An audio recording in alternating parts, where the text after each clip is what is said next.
Bismillahirrahmanirrahim. Alhamdulillah wassalatu wassalamu ala Rasulillah wa ala alihi wa mawala wa ba'du. Allahumma anfa'na bima 'allamtana wa 'allimna ma yanfa'una wa zidna ilman ya rabbal alamin. Ikhwani fid din, a'azzani Allah wa iyyakum jami'an. Linwasil qira'atana wa dirasatana min kitab Syarhil Usul min Ilmil Usul alladzi katabahu wa syarahahu fadilatul Syekh Muhammad ibn Shalih Al-Utsaimin, ghafarallahu lahu wa liwalidayhi wa li jami'il muslimin. Baik. Nahnu al-an fi safa 600 wa 16 di halaman 616. Masih kita membahas tentang at-ta'arud, pembahasan tentang kontradiksi yang zahirnya kontradiksi pada dalil-dalil Al-Qur'an maupun sunnah dan bagaimana kita menyikapinya. Kita masih di pembahasan al-qismu ar-rabi, yaitu dalil-dalil yang iktibarnya lebih dari satu. Ya, dilihat dari satu sisi dia am, dilihat dari sisi yang lain dia bersifat khas. Ya, dalil-dalil yang seperti ini, maka bagaimana cara kita mengamalkannya? Maka sama seperti dalil-dalil yang lain. Idza amkana al-jama' fawajaba al-jama'. Maka kalau mungkin untuk dijama', untuk dikompromikan, maka wajib untuk dikompromikan dalil-dalil yang seperti ini. Baik.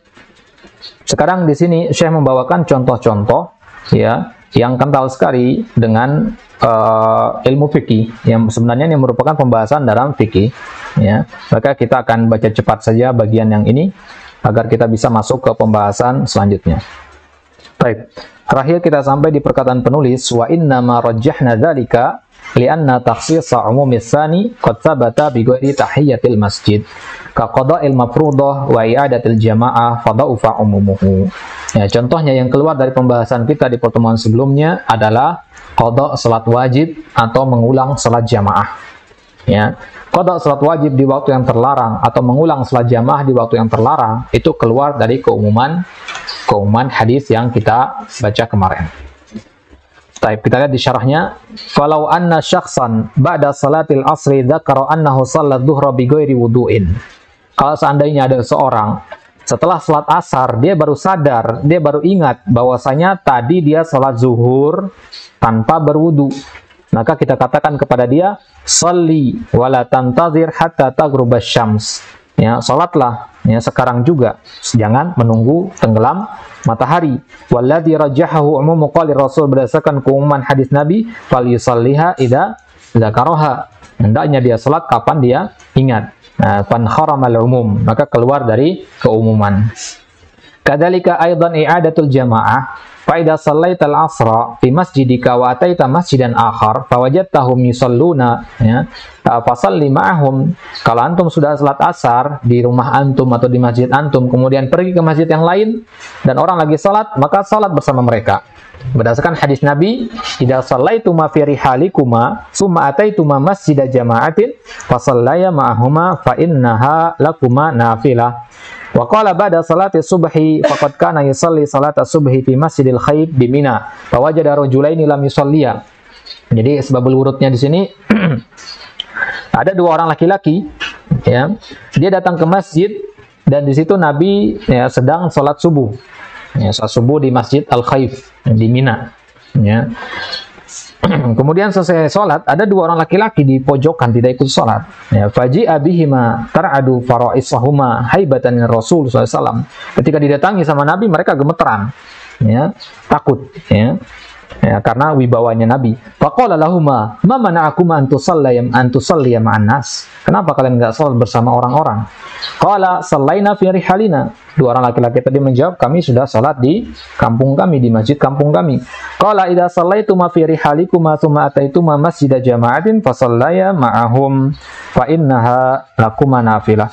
Wa hadha nassun fil mawdu'. Fa amarahuma bi'adatil jama'ah ba'da salati subh fan kharamal umum. Maka karena adanya dalil ini, keluar dia dari keumuman larangan sholat di waktu terlarang itu. Paham maksudnya ya? Nah, iya adatul jamaah. Jadi boleh kita mengulang sholat jamaah di waktu-waktu terlarang. Begitu juga untuk mengqadha sholat wajib. Wa minal ma'lum anna al-ha'ita idza nuqiba yad'ufu, ya. Fanqabbal ha'id naqbatan tanfatihu 'alaika an-naqba ats-tsaniyah wa naqabaha an-naqbatain tanfatiha 'alaika arba'ah wa hakadha yad'ufu bila syak. Wa lihadza qala Allah ta'ala innallaha yuhibbul ladzina yuqatiluna fi sabilihi saffan ka'annahum bunyanun marsus fa idza naqaba lam yatarasid. Baik. Ini masal saja nih, analogi dari Syekh. Kalau sudah keumuman suatu dalil itu bisa ada celahnya. Tadi kan dalil yang kita baca tadi, larangan sholat di waktu terlarang ini kita ibarat seperti tembok, kokoh sekali. Sekarang ada dalil lain yang mengkhususkan atau mengeluarkan dari keumuman dalil tadi, yaitu bolehnya mengulang sholat jamaah dan boleh juga mengkodok sholat wajib di waktu terlarang. Paham maksudnya? Jadi ini dianalogikan seperti bolong di tembok itu sekarang. Bolong yang kecil-kecil di tembok. Ya. Jadi kalau sebuah tembok sudah bolong, itu menunjukkan tembok ini tidak lagi kokoh. Ya, kalau sudah bolong, maka akan satu bolong akan mendatangkan bolong-bolong yang lainnya. Baik. Ya, itu analogi dari Syekh di sini. Walihada dhahaba ba'dul usuliyyin ila anna al-'am idza khussisa batala 'umumuhu nihaiyan. Maka kata sebagian usuliyyin bahwasanya suatu lafaz yang am kalau sudah ditaksis maka akan batal keumumannya nihaian, di mana mutlaqan. Wa 'allala dzalika wa 'allila dzalika bi anna takhsisahu yadullu 'ala anna al-'umum ghairu murad. Karena kalau sudah sesuatu yang am ditaksis, berarti yang am itu bukan itu maksudnya. Karena katakan misalkan sekarang, ikhwah besok kita libur. Ya. Kemudian 2 jam kemudian Anda bilang, ya, ikhwah besok kita libur, ya, kecuali 2 orang santri harus tetap masuk. Ya. Kalau sudah ditaksis seperti ini, berarti yang dimaksudkan atau yang diamalkan itu perkataan pertama atau kedua? Ya. Pertama dan kedua yang dipakai. Yang kedua, apa maksudnya ya? Berarti batal keumuman dari perkataan yang pertama, nihaian, itu maksudnya. Jelas ya? Nggak dipakai lagi gitu maksudnya. Kalau sudah nggak dipakai lagi ya nggak ada berarti. Karena maksud yang kita amalkan itu adalah yang kedua. Wa alaihi fayahtamilu fi kulli fadlin min afradil umum annahu ghairu murad. Maka setiap lafaz yang umum itu mengandung kemungkinan bukan dia yang maksudnya. Kalau Anda mengatakan begini, semua santri ya harus menulis ya, PR. Kemudian Aufa berpikir, wah Ana nggak masuk dalam penyebutan tadi. Boleh Aufa berpikir seperti itu. Kenapa? Karena lafaznya umum. Dan ada kemungkinan beberapa waktu kemudian nanti Ana akan berbicara dengan taksis, mengatakan Aufa nggak ikut ngerjakan PR. Paham analoginya sini? Nah, ini kaidah ya. Yahtamil fi kulli fadin min afradil umum annahu ghairu murad. Wa idza lam yurad al-umum baqiya muhtamalan. Ya, ada kemungkinan bukan dia yang dimaksud gitu Mas. Ya. Baik. Fa yahtamilu aidan yukhassasu bi ghairi hadis surah wa idza wujida al-ihtimal batala al-istidlal. Hadil qaidah ma'rufa. Ya, ihfazuha jaidan. Idza wujida al-ihtimal batala al-istidlal. Kalau ada ihtimal, kemungkinan, baru sekedar kemungkinan doang. Ya, maka batal istidlal dengan dalil tersebut. Ya. Misalkan ada suatu hadis. Hadis ini sebagian ulama mengatakan dia sahih atau hasan lah, katakan hasan li ghairihi, yang dekat dengan dhaif ya. Ulama yang lain mengatakan hadis ini dhaif. Ya. Maka sikap kita terhadap hadis ini bagaimana? Kita amalkan atau tidak? Kalau menerapkan kaidah idza wujidal ihtimal batala al-istidlal, ya, terapkan apa tidak hadis tadi? Ya? Tidak. Nah, kalau antum mau mengamalkan dalil atau antum beristidlal dengan dalil, itu harus berarti dalilnya bersih dari segala aib. Paham maksudnya? Kayak tembok, nggak boleh ada bolong sedikit pun, gitu. Jelas ya? Bahkan baru kemungkinan doang loh ini, ya. Baru kemungkinan doang. Tapi memang dalam masalah syariat kita kan harus selektif ya. Makanya ada namanya ilmu mustalah dan sebagainya. Kita selektif dalam memilih dalil. Kalau ada baru sekedar kemungkinan doang, nggak boleh jadikan dalil. Gitu. Ya. Ini tentu terlepas dengan hukum mengamalkan hadis dhaif ya. Terlepas dari itu kan ada syarat-syaratnya ya. Ada 4 syarat mengamalkan hadis dhaif, itu kharij al-maudu. Baik. Paham anda kaidahnya? idza wujida al-ihtimal batala al-istidlal. Kalau dalil itu cacat, meskipun hanya sebatas kemungkinan cacat, nggak boleh diamalkan. Ini menunjukkan sikap mutasyaddid apa tidak di sini? Mutasyaddid, ya. Ada dalil di sini, tidak boleh sembarangan. Walakin as-sahih anna al-umum idza khussisa baqiya 'aman fi ma 'ada at-takhsis, yani yakhruju at-takhsis wal baqi yabqa 'ala umumi. Hadha huwa as-sahih wa hadha muqtada al-aql wan nadhar.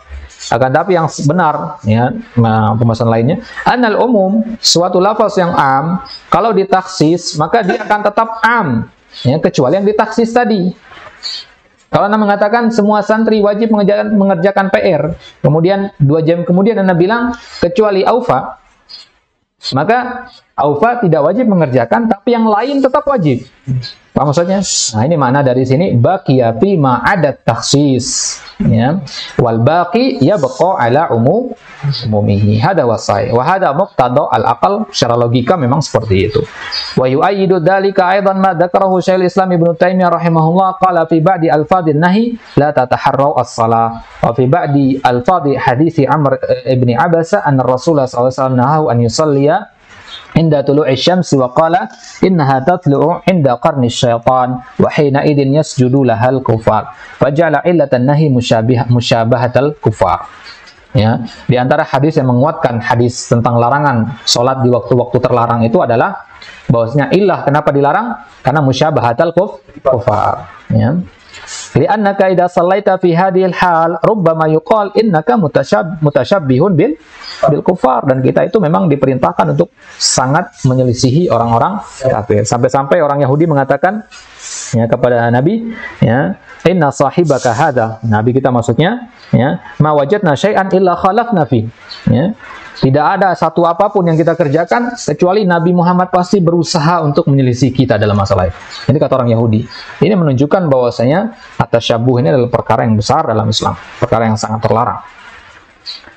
Fa idza wujida sababu tahammuli alaihi shalah zala hadzal ihtimal wa lam yakun hunaka tashbih wa naqulu hadzal rajul lam yusalli min ajli muwafaqatil kuffar bal shalla min ajli salati allati wujidat. Wal khulasa anna al-qawl ar-rajih fi hadhihi al-mas'alah annana nurajjihu umum al-waqti fi qawlihi idza dakhala ahadukumul masjid fala yajlis hatta yusalli rak'atain wa dhalika li anna umuma qawlihi la salata ba'da salati subhi qad khussisa bi iddati asya' wa takhsisuhu yud'iful umum wa in kana la yubtiluhu 'ala al-qawli ar-rajih thumma nu'addi hadzal hukma ila kulli salati dzati sababin fa kullu salati dzati sababin fa innaha tuf'al fi awqatin nahi wa min dzalika salatul istikharah.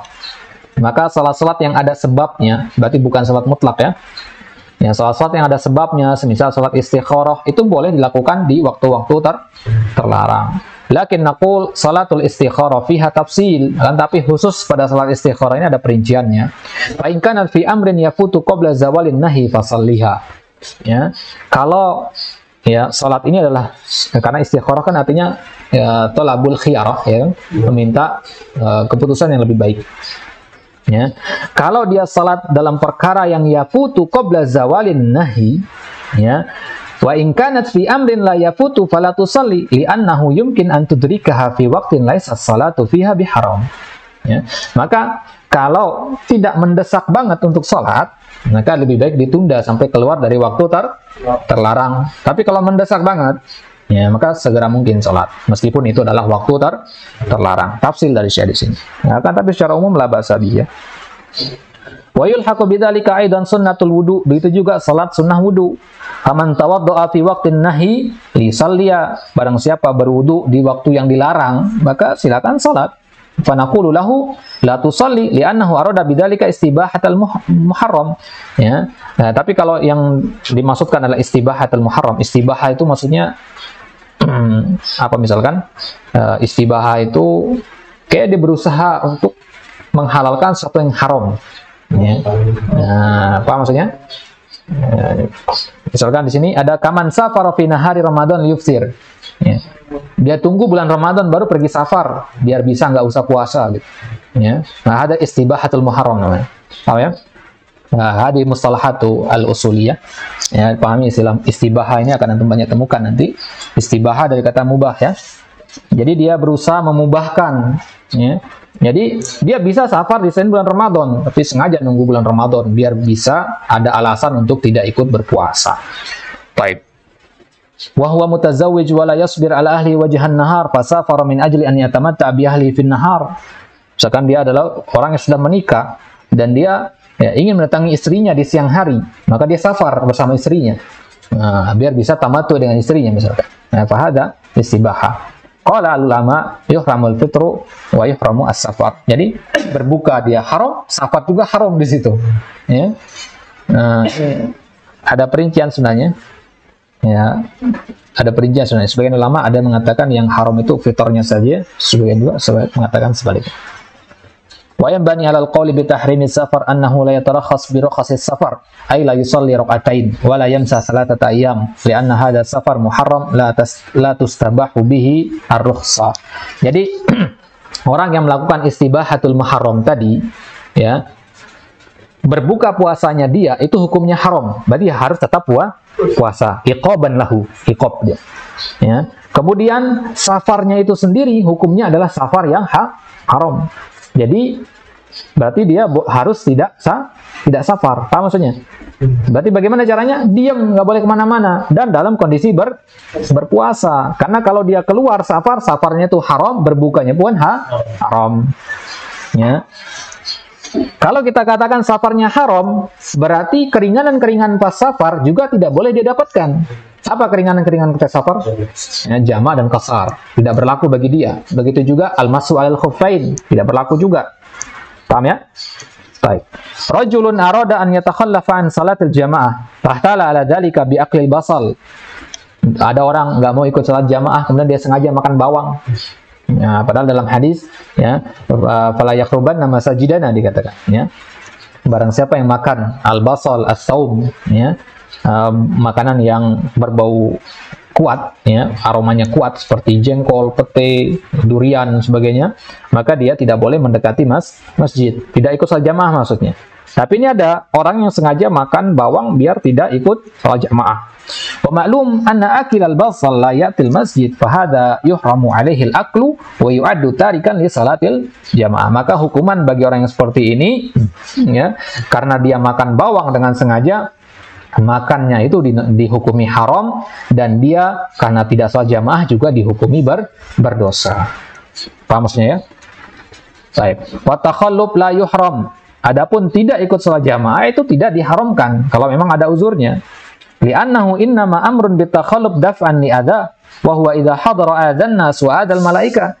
Karena illah kenapa dia dilarang ikut salat jamaah setelah makan bawang adalah karena itu bisa mengganggu orang yang salat atau mengganggu para malaikat sebagaimana disebutkan dalam hadis. Fa naqulu lahu anta 'asin wa athimun bitarkil jamaah walakin la yumkin an tahdura al masjid. Nah, maka serba salah berarti di sini ya. Ya, dia berdosa karena tidak sholat jamaah ya. Dan juga nggak boleh sholat jamaah. Gimana ini? Ya. Ya, kenapa? Kok bisa serba salah begini? Ya, karena niat awalnya salah. Dia berusaha untuk istibahatul muharram. Lakin man akala al-basal litashahhi la ya'sam wa la yahdur al-masjid wa yafutuhu ajrul jamaah wa la wizra alaih. Akan tapi orang yang makan bawang bukan untuk niat istibahatul muharram, maka dia tidak boleh datang ke masjid. Dia hanya terlewati dari pahala salat jamaah. Adapun dosa dia tidak dapat. Paham maksudnya ya? Baik. Law qala qail ba'dun nisa'i tadna salata sunnatul wudu walau fi waqtin nahi famathalan yaumal jumu'ah tatawaddau fi sa'atil akhirah biniyatin annaha turidu an tusalliya sunnatul wudu fahal fi hadha ba's naqul hadha fihi ba's fahiya ma damat tawadda'at litusalliya famaknah annaha tawadda'at litaf'al al-mahdhur wa huwa iradatus salat fi waqtin nahi wa hadha la yasih. Na'am law tatawadda'a lil maghrib fayumkin an yazula al-mahdhur. Baik, alas ada natuk. As-salis wa illam yakum dalilun wala murajjahun li takhsisi umumi ahadihima bisani wajibal amalu bi kullin minhuma fima la yata'aradani fihi wa tawaqqufu fi surati allati yata'aradani fiha. Baik. Kaif nuasil hada? Nah, kita lanjutkan bagaimana? Dah. Ya, cukup. Baik, saya cukupkan sampai di sini. Insyaallah taala dikasih tanda di sini, kita lanjutkan nanti di kondisi yang ketiga. Jadi 4 kondisi ya. Jadi 4 kondisi sama saja sih sebenarnya dengan kondisi pada dalil yang am. Baik. Nah, sebelum kita tutup, kita gambarkan pembahasan akar main mappingnya dulu. Jadi kita lagi membahas ta'arud. Ya. Isi dari kitab ini, kitab Al-Usul min Ilmil Usul ini adalah pembahasan dasar-dasar dalam ilmu usul fikih. Bisa kita kelompokkan menjadi 3 atau 4 bagian. Kelompok pertama itu membahas tentang apa? Ya, tentang al-ahkam taklifiyah beserta dalil-dalilnya kan. Kemudian setelah itu baru kita membahas tentang al-kalam, ya, membahas tentang al-am wal khas dan seterusnya, mutlak muqayyad dan seterusnya, mutlak mubayyan dan seterusnya. Nah, kemudian yang ketiga kita membahas sumber dalil. Ya, sumber dalil yang 4, Al-Qur'an, Sunnah, Ijma' dan Qiyas. Nah, selesai dari pembahasan Qiyas, baru masuk kita ke pembahasan ini, ta'arud ini. Berarti kita sedang di sini sekarang ya. Nah, jadi urutannya memang sudah tepat seperti itu. Kita sudah pelajari apa saja sumber-sumber dalil. Sekarang kita pelajari gimana kalau dalil-dalil yang kita pelajari tadi bertentangan, meskipun zahirnya doang. Gitu. Ya, jadi ini pembahasannya ta'arud di sini. Setelah pembahasan ta'arud, nanti kita masuk ke pembahasan tentang al-mufti ya, al-mufti wal mustafti. Ya, syarat orang yang bisa memberikan fatwa. Kemudian kita bahas nanti tentang al-ijtihad, enggak, tartibul adillah dulu, tartibul adillah, al-mufti wal mustafti, kemudian tartibul adillah, urutan dalil. Gimana kalau ada dalil yang lebih kuat dari dalil yang ini, misalkan mana yang harus dikedepankan kalau ada pertentangan antara Al-Quran dan Sunnah, kan? Kemudian setelah tartibul adillah kita bahas al-ijtihad, yang terakhir membahas taklif. Ya, tinggal tersisa 4 bab lagi, insya Allah selesai dari kitab Al-Usul min Ilmil Usul ini. Baik. Kemudian di bab ta'arud ini sendiri, ya, kita bisa kelompokkan menjadi beberapa bagian. Pertama kita bahas pengertian ta'arud itu apa. Ya. Kemudian kita masuk bagian yang kedua, yaitu pembagian ta'arud. Nah, ini dia pembahasan yang sedang kita berada di sini. Jadi ta'arud cuma 2 bab, pengertian sama macam-macamnya. Macam-macam ta'arud itu apa aja. Jadi ta'arud itu dilihat dari dalilnya. Ya, ada beberapa kemungkinan. Yang pertama, kalau dalilnya am, ya, melawan dalil yang khas, maka yang dikedepankan yang khas. Kemudian kondisi yang kedua, kalau dalilnya am melawan am, maka ini kita menggunakan ada berapa cara? 4 cara. Yang pertama,